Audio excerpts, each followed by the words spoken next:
Mtu wa Mungu, maisha ya watu wengi yamekwama kwa sababu ya kukosa uthubutu. Uthubutu, mtu wa Mungu, ni hali ya kimaamuzi. Uthubutu, mtu wa Mungu, ni hali ya kuchukua hatua fulani za makusudi kwa ajili ya kuanzisha jambo fulani.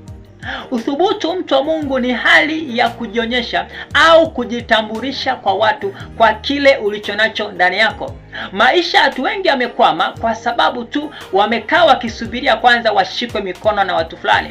Maisha ya watu wengi yamekwama kwa sababu wamekaa wakisubiria kwanza wawe na mitaji mikubwa. Na wengine maisha yao yamekwama kwa sababu wamesubiria wamuone mtu fulani anaanzisha jambo fulani ili wajue kama lina faida au halina faida. Hasa mtu wa Mungu, kumbuka kwamba wakati wewe unaendelea kusubiria ili watu wakushike mkono, ili watu wakupatie mtaji, ili fulani afanye kwanza uone kama inalipa au hailipi, kumbuka ya kwamba mtu wa Mungu, hakuna mtu atakaye kuja kukushika mkono kama hauna kitu cha kufanya, wala hakuna mtu atakaye kuja kukuongezea mtaji kama hakuna kitu cha kufanya. Ni lazima kwanza uchukue hatua, ni lazima kwanza uamue kuthubutu, ndipo utakapoona sasa watu wanakuja kukushika mkono, ndipo utakapoona mtu wa Mungu sasa watu wanakuja kukuongezea mtaji kwenye hicho unachokifanya, ndipo utakapoona mtu wa Mungu watu wanakuletea mema kwenye hicho unachofanyaje, unachokifanya. Hata kama utakianza kwa udogo, mtu wa Mungu,